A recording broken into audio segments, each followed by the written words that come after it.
Hi guys, welcome once again. This time I'm going to discuss how to play Dust in the Wind, the solo part, which is reasonably simple, and it involves a violin and a viola, presumably. Though if you check the 70s video clip, you can see only the part played by the violin. In both cases, whether it's violin or viola, I must say that even if you're going to hate me for this, it does sound like a synthesizer of those days. And I beg of you, each one personally, please, if you decide on playing this for your friends, take the good aspects of the nice melody and don't try to imitate that horrible sound. And also consider changing the fingering, which was very unwise, the way playing fourth finger every possible open string with a fourth finger is not a necessarily important thing to do, especially when it's just a hassle and doesn't always sound brighter, and the bowings could be changed as well. I'm going to play it the way I feel is correct. I'll also play it just by hinting what the viola would sound like if I continued playing the open string. So I'll explain in a second. In the meantime, have your go at print screening this.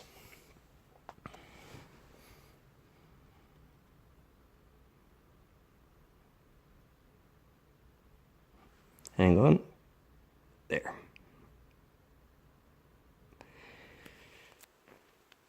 As I said, a reasonably easy piece, not too much to do there.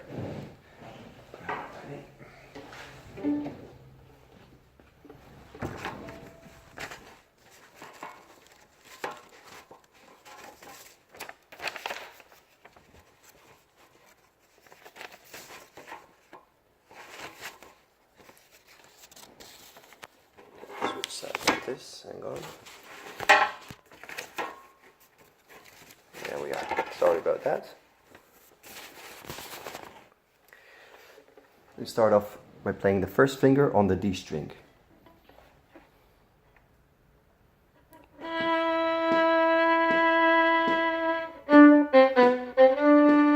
That's the easy way, sorry. So again.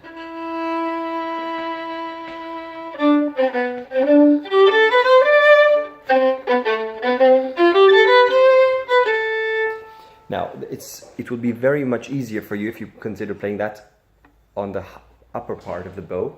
It's called in German a Schusterstrich, the shoemaker bowing, because if you do that, playing is much easier here. It's as though you have a spring in your right arm and you release it each time. So if it were shorter notes, of course it's reasonably mild. You don't really need it so precise and so agitated on the right hand, but the idea is playing it on the upper part of the bow. So I'll do it in slow motion. Better fourth finger on the G string. I'm preparing all the fingers according to this. So distant, close, apart. Just a long note. Think about this. Yeah, I'm preparing, and then a bow. So up, ba bum bum bum.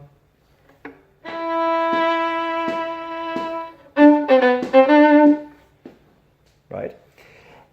When I have the long D, which I'll play with the fourth finger, I can actually do right. Okay.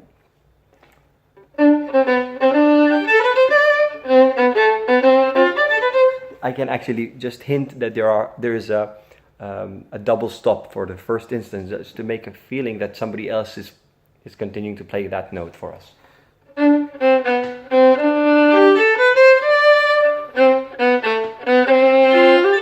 Did you hear them overlapping? It's just for the taste of it. Let's forget, I can do that. I wrote it in the notes for you, but it's very tricky, and it doesn't make you, it forces you to have a slur for that. They were both up bows and the same guy.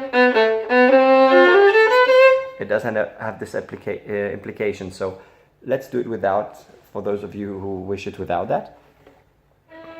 So we've heard this. 3, 1, 0.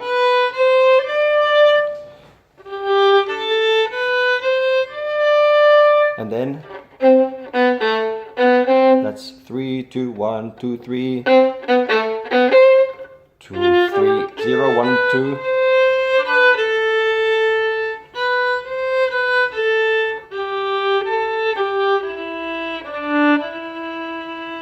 And it repeats.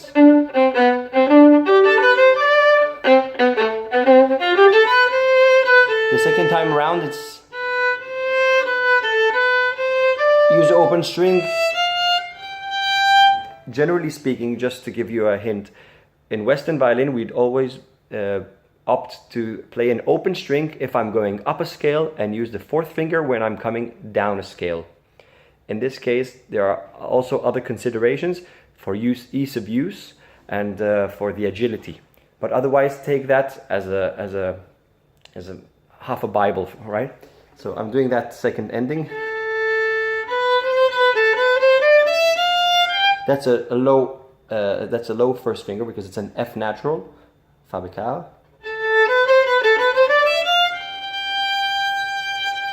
But change the bow here.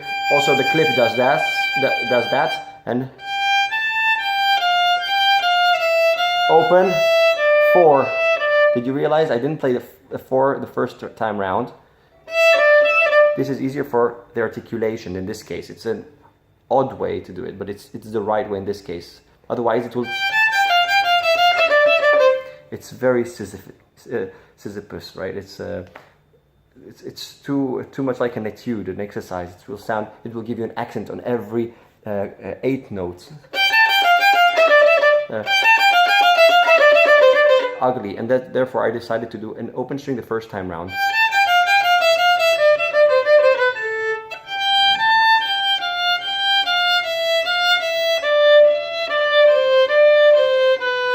The long note and a bow.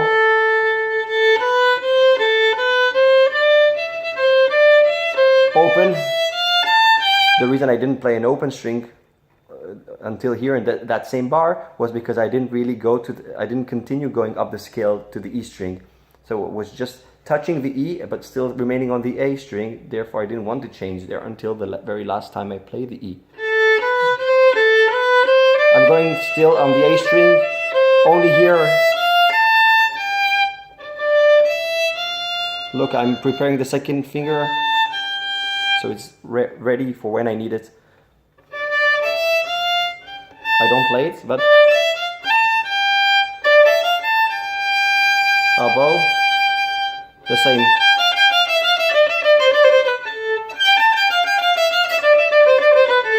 Now I'm going to give you a piece of advice for any piece that you're going to play with 16 notes.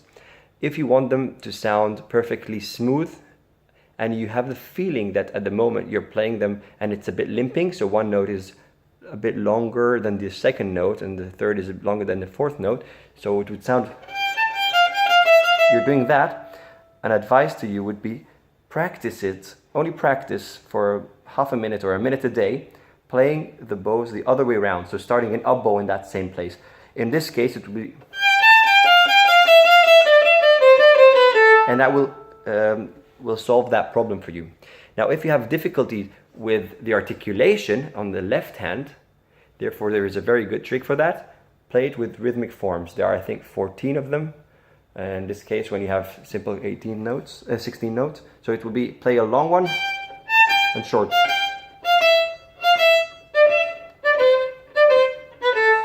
Playing the longer note as long as possible and the short as possible. So it doesn't have to be a dotted note and then a whatever remains, but really exaggerate. Of course, that's what I mean, and also the other way around.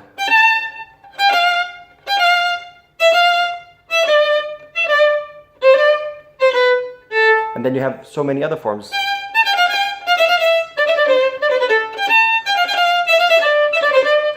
Anything you think of, but it has to be consistent with every 4 notes. That will solve your left hand problems for any piece that you're going to play with the groups of 4 notes. I hope I have answered all the questions about this solo, and as always, thank you very much for watching, and I hope you enjoyed.